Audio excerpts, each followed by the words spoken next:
안녕하세요, 최영훈 원장입니다. 기본적으로 크라운이 있는 치아는 치아를 살리기 위해서 그 크라운을 뜯어내는 게 맞는데, 오늘 보여드릴 영상은 기술적으로도 너무 어렵지만 크라운을 반드시 유지하는 게 환자에게도 좋고 과잉 진료를 막을 수 있어서 그 어려운 걸 해냈던 증례입니다.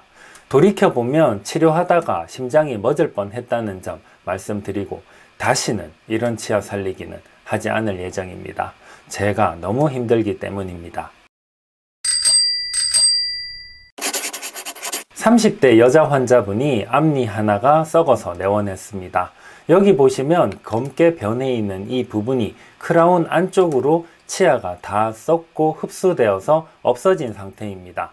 뿌리가 부러지기 직전의 상태인데 앞니라서 더 살리고 싶어 하셨고, 저 역시 치아를 살리고 싶은데 문제는 앞니 4개에 크라운 치료가 다 되어 있습니다. 이때 문제는 이 치아 하나를 살리려고 이 치아 크라운을 벗기면 나중에 다시 크라운을 해야 하는데, 문제가 크라운 하나만 나머지 크라운 3개와 딱 예쁘게 맞추는 게 굉장히 어렵습니다.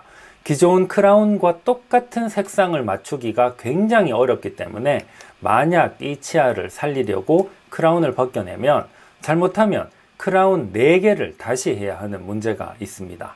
그럼 치료 비용이 엄청나게 늘어나는 것도 문제이지만 멀쩡한 크라운 3개를 더 뜯어내고 치아를 또 갈아내는 게 제가 좋아하는 방식은 아닙니다.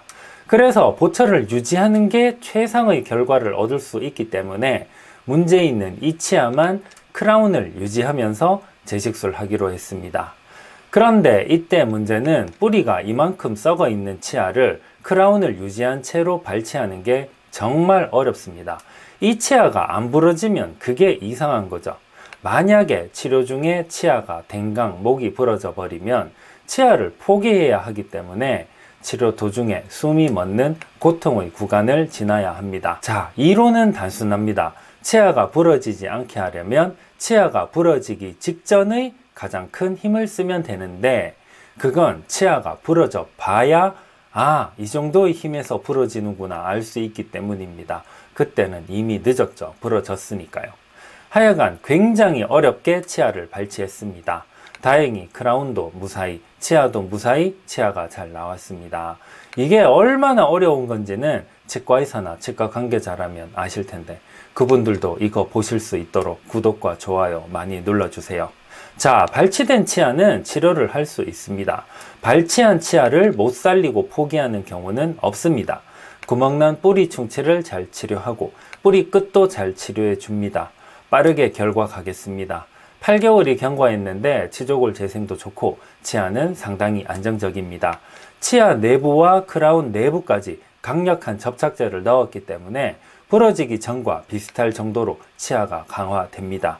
그리고 가장 중요한, 눈으로 봤을 때 아무런 흔적이나 이상이 없습니다. 앞니 4개의 보철이 그대로 유지가 되면서 처음에 저에게 오셨을 때처럼 자연스러운 모습이 그대로 유지가 되죠. 고생은 제가 했지만 앞니 크라운 4개를 그대로 살린 점이 가장 보람 있었던 증례가 아닌가 합니다. 재식술에서 가장 어려운 건 치아를 손상 없이 안전하게 잘 발치하느냐인데, 만약에 치아를 빼다가 부러지면 그 순간 모든 건 끝나버리기 때문입니다. 산부인과에서 아기를 낳다가 중간에 잘못되는 것과 똑같습니다. 그래서 치밀한 사전 준비 과정이 필요하고 반드시 전용 기구를 써야 합니다. 일단 발치가 되면 치아를 못 살리는 경우는 없습니다. 그 어려운 걸 빼냈는데 어째서 못 살리고 저째서 못 살리는 경우는 없습니다. 금이간 치아, 파절 치아 다 치료할 수 있고, 최근에는 치주 질환의 치아도 치료해서 살리는 수준까지 올라왔습니다. 오늘 영상은 여기까지입니다. 감사합니다.